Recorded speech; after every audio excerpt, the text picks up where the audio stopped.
What's going on, guys? This is Shoyoung coming at you another video today. So today we are going to give you guys an update on the racks outside in the garage here. So I haven't done a water change in the reef here for like 3 months, so I need to do a water change there. The other tank over here, the freshwater one, that one needs just some filter changes here and there, and I'm going to do a water change because it's getting a little dirty. I haven't also done a water change in there for probably about 2 months. So things are getting dirty, so we need to get some water changes done. All right, so I got some pinky filter here. I'm gonna go ahead and cut some out here.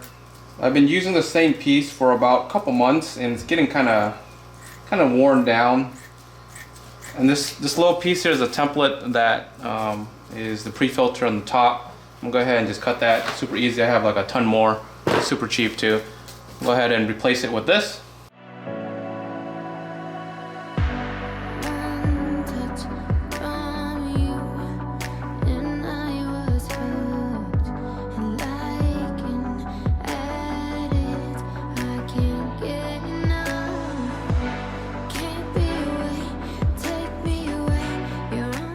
So I got some water mixing over here. I had to do a couple of those.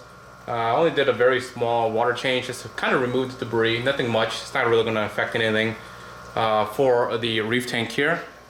So what I'm going to do is, while I'm waiting for that to mix, let's hop over here and let's go ahead and start doing water changes for this tank.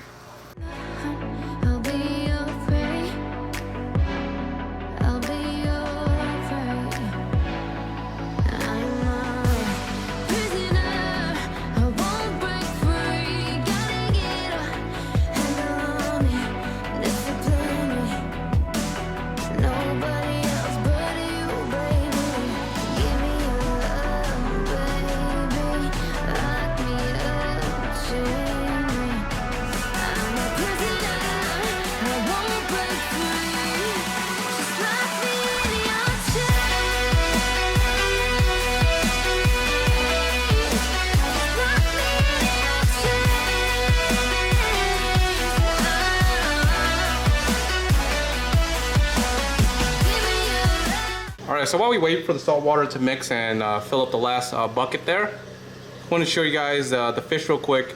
As you can see, this tank, it's a little bare. We had a lot of plants and it's kind of floating over there. So these rainbows, they're like destroying the plants, so I can't really grow them fast enough in this tank.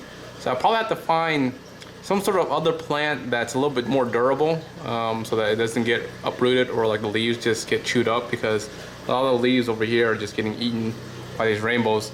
I mean, I do feed them a lot. They are like just crazy eaters. They eat so much. But whatever plants I throw in here, especially to stem plants, they just eventually like just destroy them like that. They just slowly die. So I had to figure it out. But everybody in here, they're colorful, really nice. Here's a couple of the red ones, if you remember. The Millenniums in the 60p. Looking really nice. See over here, there's those two right there, 2 males, looking awesome. Now the lights, I really just turned them on, so they're probably just like still like asleep, but they haven't really gotten their yellow yet, so I'm waiting for that blue yellow to appear eventually when they get a little bit more mature. But these guys are just really something else. Rainbows are really nice. All right, here's the update on the swords here. There's a lot of fries in here actually. Now, a lot of these guys, they actually ended up not getting sucked into the filter, so I didn't like pull them out. They just kind of hung out here, and a lot of them grew up. As you can see here, there's a lot of little ones all over there. So we'll probably start separating. Like, this is probably gonna be a female tank. The male tank's probably gonna be in the bottom.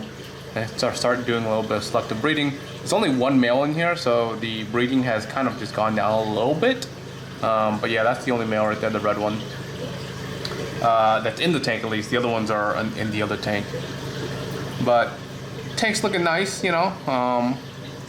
The plants are doing okay. I actually end up having to tweak the lights a little bit just because I noticed that, like this for example here, the dawn noise are just growing straight up. That means the light isn't strong enough in terms of like crosswise. I want it to be a little bit more bushy like that. So I went ahead and turned up the intensity of the light just a little bit so that these guys can kind of grow horizontal, not vertical. All right, and we're back inside. It started getting a little bit chilly out in the garage. I ended up, finishing up the water changes out there. Went ahead and closed down the garage door because it started getting really cold. It's kind of perfect timing. The lights are on now for the angelfish tank here. Now I want to show you guys the angelfish tank. You guys haven't seen it in a while. The the fish are doing really well. They're getting a lot bigger. My original 3 that I have in there, as you can see, the size difference, they're huge. They're getting really big. I've seen some pictures online and some videos of them getting like huge, like massive, like the size of your hand almost. So I'm wondering if the tank here is going to be big enough to house these guys, and I think they will be. If it's just a angelfish tank, I think it'll be just perfectly fine. I've been kind of going back and forth of adding another smaller schooling fish into this tank, but because these guys are gonna get pretty big, I'm kind of hesitant. I probably end up not putting anything else into this tank. I might end up putting another SAE just to help with the algae controlage. I do have one in here already, but I don't think he's going to be enough just to keep up with the algae, I guess, in the tank. I mean, there's always going to be algae in the walls.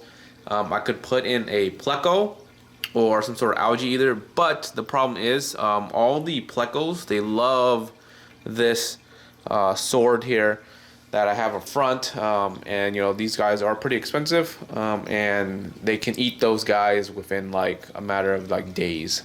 So I don't want that to happen. So algae eaters, I'm going to have to rely on snails mainly.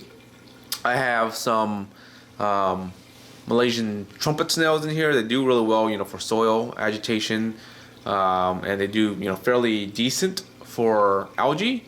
And I'm gonna probably just stack this with just nerite snails, just to help control the algae. The more the merrier, I guess.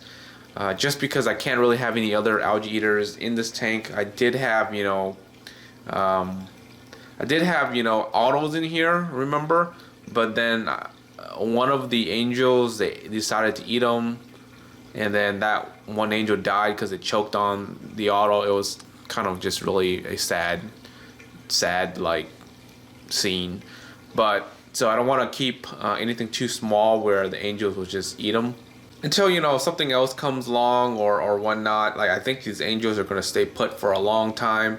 These Altums are just super gorgeous. I mean, the design, the stripes of them, it brings another character into the angelfish.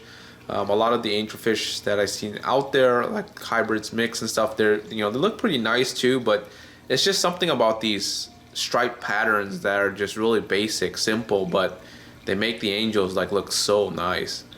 Now, I did do a pretty big water change yesterday for the tank, and then I also did a couple just scraping the walls, just because again, no algae eaters in the tank other than the snails, so I'm gonna have to keep up with that. So I really didn't do a good job in terms of just scraping it. I just kind of got like lazy and tired towards the end there. As you can see, like couldn't really reach towards the bottom there, so I kind of just stopped, which is fine because this algae is gonna continue to grow back, and I'm gonna end up scraping it again anyway. So now what's gonna be really interesting is when these guys get a lot bigger, if any of them do pair off, if they're gonna show aggression to the other, I guess, angels.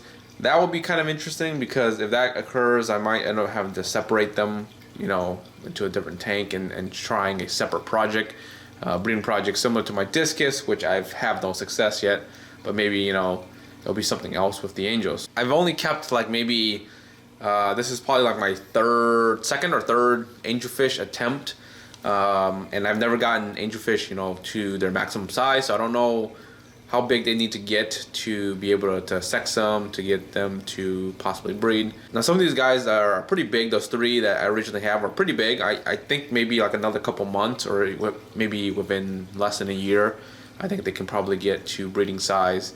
Now, before I end the actual video here, I do have some aerial Vietnams available. As you can see, I have a ton of them here, about like probably 8 or 10 or so. If you guys are interested in some of these plants, they're really easy beginner aerials. If you guys want to get into it, it's fairly cheap. Make sure you guys check out my website.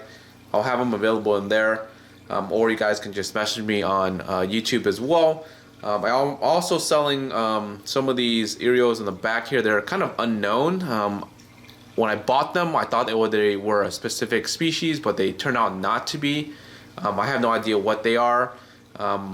So I'm gonna sell them as unknown just because I don't know what they are.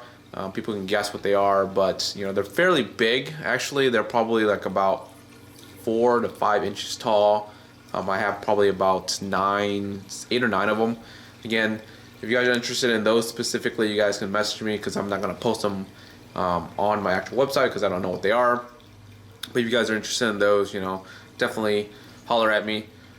Alright guys, I hope you guys enjoyed this week's update. I've been busy just, you know, playing catch up really on a lot of the tanks, doing the maintenance, just trying to get out and about to do it. It's just the weather's kind of cold. If you guys aren't subscribed yet, make sure you guys are subscribed. And like always, until next time guys, peace.